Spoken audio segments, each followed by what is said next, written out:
Science कहती है कि जिंदा रहने के लिए ऑक्सीजन बहुत जरूरी है और जिंदगी गुजारने के लिए इंसान को रोटी, कपड़ा और मकान चाहिए।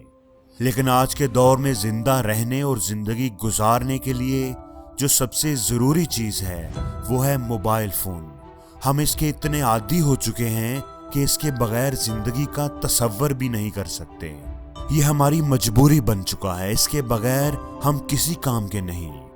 हम जानते हैं कि ये हमारी रिलेशनशिप्स को तबाह कर रहा है, हमारा टाइम, हमारा पैसा, हमारी एनर्जी जाया कर रहा है, लेकिन हम इसका इस्तेमाल कम नहीं कर पाते, इसके इस्तेमाल को कंट्रोल नहीं कर पाते।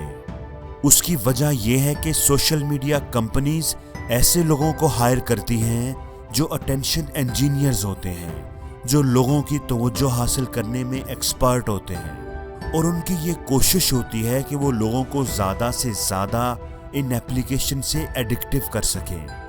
कंपनीज इन एप्लीकेशन को इस अंदाज में डिज़ाइन करती हैं, इनका नोटिफिकेशन सिस्टम इस तरीके से बनाती हैं कि लोग घंटों इन एप्लीकेशन के साथ जुड़े रहते हैं और मोबाइल उनके हाथ में ही रहता है। सोशल मीडिया कंपनीज ये जानती हैं कि हमारे लिए लोगों की राय बड़ी अहम होती है।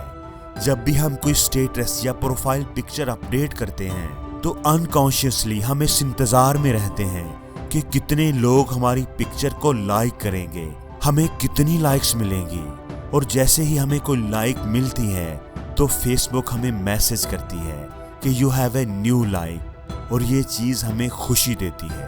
और फिर हम लाइक्स देखने के लिए बार बार अपना मोबाइल ही चेक करते रहते हैं।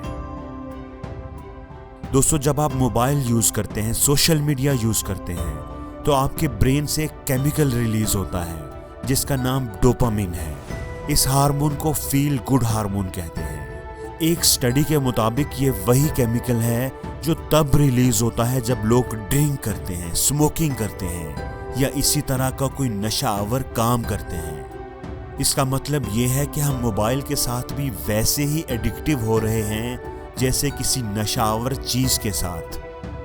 अब नशावर चीजों पर तो रिस्ट्रिक्शंस हैं, पाबंदियां हैं, लेकिन सोशल मीडिया पर कोई रिस्ट्रिक्शन नहीं, कोई पाबंदियां नहीं। जब भी हम बोर होते हैं या अकेले होते हैं तो हम बोरियत दूर करने के लिए मोबाइल इस्तेमाल करते हैं। हम किसी के साथ गपशप करने की बजाय अपने मोबाइल के साथ वक्त गुजारने को प्रायोरिटी देते हैं। कहीं भी अगर 4 लोग बैठे हैं तो हर किसी के हाथ में अपना अपना फोन होता है और वो उसी पर नजरें जमाए होता है। अगर हम किसी से कोई बातचीत कर भी रहे होते हैं और फोन की घंटी बज गई है तो हमारा ध्यान फौरन फोन की तरफ ही जाएगा। हम उस बंदे से बात करने की निस्बत फोन देखने को ज्यादा अहमियत देते हैं। हम रिश्तों से ज्यादा फोन को टाइम देते हैं, फोन को अहमियत देते हैं।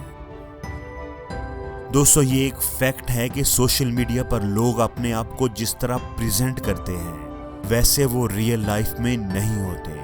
वो जिस तरह अपने आप को पोर्ट्रेट करते हैं, जिस तरह का वो अपना लाइफस्टाइल दिखाने की कोशिश करते हैं, जितने खुश वो नजर आते हैं इतने वो आम रियल लाइफ में नहीं होते।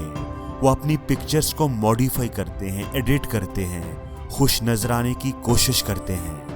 और जब आम लोग उन्हें देखते हैं, उनसे अपने आप को कंपेयर करते हैं, तो वो फील करते हैं कि मैं उनके जितना खुश नहीं हूँ, मेरी लाइफ उतनी अच्छी नहीं है, और ये चीज़ उनमें डिप्रेशन क्रिएट करती है। हालांकि उन्हें ये बात याद रखनी चाहिए कि सोशल मीडिया पर सारा कुछ रियल नहीं होता। यहाँ पर खुश नजर आने वाले लोग अपनी जिंदगी में इंतहाई दुखी भी हो सकते हैं। यहाँ पर जो दिखता है वो असल में नहीं होता। यहाँ पर बिहाइंड द सीन कुछ और ही होता है। और जब हम उन जैसा बनना चाहते हैं, अपनी लाइफ को उनकी लाइफ से कंपेयर करते हैं, जब आप सोशल मीडिया देखकर ये तय करते हैं कि आपको कैसे दिखना चाहिए, कैसे जिंदगी गुजारनी चाहिए, जिंदगी में कितना कामयाब होना चाहिए, तो हमें दुख और डिप्रेशन के अलावा कुछ नहीं मिलता। एक स्टडी के मुताबिक जो लोग फेसबुक पर ज्यादा टाइम स्पेंड करते हैं उनमें डिप्रेशन ज्यादा होता है। वो ज्यादा डिप्रेस होते हैं उन लोगों की निस्बत जो फेसबुक पर कम टाइम स्पेंड करते हैं। दोस्तों, हमेशा ये बात याद रखना कि आप जिंदगी में खुश तभी होंगे जब आप अपने आप पर प्रेशर डालना बंद करेंगे, अपने आप को किसी से कंपेयर करना बंद करेंगे, स्पेशली इस फेक सोशल मीडिया लाइफ से।